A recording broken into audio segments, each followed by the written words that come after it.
முதலமைச்சராக இருந்திருக்காரு. ஊழல்னா என்னன்னு ஃபஸ்ட்டு தெரியணும். இது வரைக்கும் அவர் அரசு பதவியில் இருந்ததே கிடையாது. எதை வச்சு ஊழல்னு சொல்கிறாரு? ஊழல் தடுப்பு சட்டம்னா அவருக்கு தெரியுமா? ஒரு முதலமைச்சராக இருந்திருக்காரு. ரொம்ப பரிதாபமாக இருக்குது.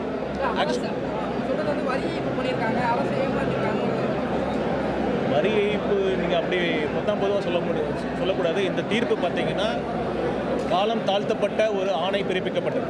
அதை எடுத்து சட்டத்தில் விதியின்படி தான் அந்த மனு தாக்கல் செய்யப்பட்டது.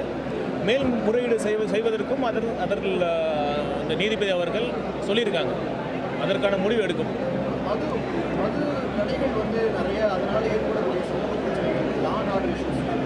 சம்பந்தப்பட்ட இஷ்யூஸ் ரைஸ் பண்ணாங்களா நிறைய பேர்? அப்படி இருக்கிறப்ப உங்களுடைய மது சம்பந்தப்பட்ட நிறைய இடத்துல போயிட்டு வந்துருக்கீங்க. எதுவும் பேட்டர்ன் உங்களுக்கு தெரியுதா? மதுக்கடைகள் சம்பந்தப்பட்ட இல்லை உங்களுடைய வாரிசு ஃப்ரேம்லாம் இருக்குங்களா? மது தொடர்பாக நிறைய பெண்கள் மற்றும் பல்வேறு அமைப்புகளும் சொல்லியிருக்காங்க. மது விலக்கு தேவை அப்படின்னு சொல்லியிருக்காங்க. மது டாஸ்மாக் எண்ணிக்கைகளை குறைக்கணும்னு சொல்லியிருக்காங்க. அதோட கால அவகாசத்தை குறைக்கணும், பல்வேறு கோரிக்கைகள் அது சம்மந்தமாக வந்திருக்கு. இதை பற்றி அனைத்தையும் நாங்கள் இந்த குழு சேர்ந்து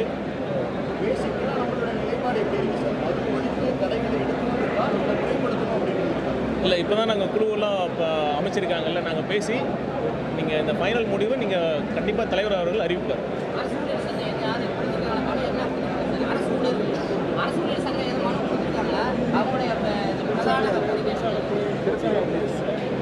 அரசு ஊழியர்கள் இங்கே மட்டும் இல்லை, நாங்கள் போன எல்லா இடத்துலையும் அரசு ஊழியர்கள் சங்கம், பல்வேறு அமைப்புகளில் இருக்கிற அரசு ஊழியர்கள் மனு கொடுத்துட்டு தான் இருக்காங்க. அவங்க இந்த திமுக அரசு அறிவித்த எந்த திட்டமும் அவங்களுக்கு திருப்தியாக இல்லைங்கிறத ரொம்ப தெளிவாக சொல்லியிருக்காங்க. பிரதான கோரிக்கையில் பணி நிரந்தரம் செய்யணும்னு கேட்டிருக்காங்க. ஊதியம் உயர்வு கேட்டிருக்காங்க. ஓய்வூதிய திட்டத்தை பற்றியும் கேட்டிருக்காங்க. கிழக்கு தொகுதியில் விஜய் நிற்பார்னு ஒரு பரவலாக பேசப்பட்டு வருது சார். அது தொடர்பாக 234 தொகுதியில் இருக்கிற அனைவருமே அவங்க தொகுதியில் தலைவர் போட்டியிடும் தான் விரும்புகிறாங்க. தலைவர் எந்த முடிவு எடுக்கிறாருன்னு பார்க்கலாம்.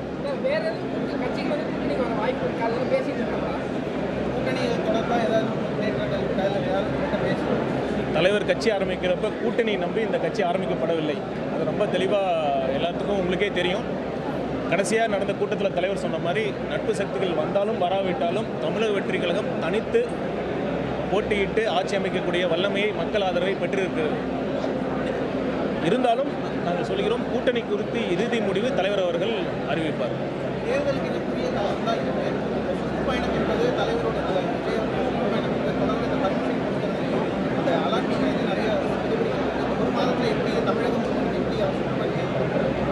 நீங்கள் தலைவர் அவர்களின் தேர்தல் சுற்றுப்பயணத்தை பற்றி தோழர் கேட்டிருக்கிறார்.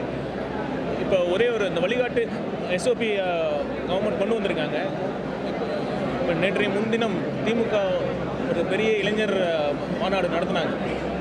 திமுகவுக்கு மட்டும் எப்படி இந்த அனுமதி எளிதில் கிடைக்கிறது? இந்த எஸ்ஓபியில் என்ன சொல்கிறாங்க, 50,000க்கு மேல் கூட்டம் கூட வாய்ப்பு இருந்தால் அந்த பர்மிஷன் லெட்டர், அனுமதி கடிதம் 30 நாட்களுக்கு முன்னதாக கொடுக்கப்பட வேண்டும் என்று ஒரு விதி இருக்குது. அப்படி இருக்கிறப்ப திமுகவுக்கு மட்டும் எப்படி இது கிடைக்குது? ஏன் அவங்க நினச்சா ஒரு வாரத்தில் ஒரு நாளில் கிடைக்குது? அந்த கூட்டத்தில் கூட சொல்லியிருக்காரு, வாரம் நாங்கள் மாநாடு நடத்த போகிறோம் அப்படிங்கிற மாதிரி சொல்லியிருக்காங்க. இது எப்படி? இது ஜனநாயகமா? ஒரு ஜனநாயக நாடாக அனைவருக்கும் ஒரு சம வாய்ப்பு இருக்கா? இதை ஒன்று தான் காட்டுது. திமுகவுக்கு பயம் வந்துருச்சு. அவங்க எப்படியாச்சும் தமிழக வெற்றி கழகத்தை, அதன் தலைவரை மக்களை சந்திக்க விடாமல் தடுக்க வேண்டும் என்று ரொம்ப ட்ரை பண்ணுறாங்க. ஆனால் அது எல்லாத்தையும் மக்கள் பார்த்துட்டு தான் இருக்காங்க.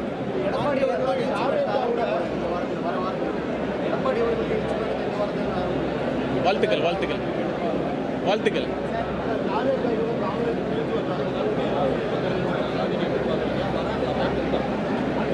சில விஷயங்கள் ஊடகத்தில் சொல்லிட்டுலாம் பண்ண முடியாது. அது நடக்கும். கூட்டணி குறித்து நான் ஏற்கனவே சொன்ன மாதிரி தலைவர் அவர்கள் இறுதி முடிவை எடுப்பார்.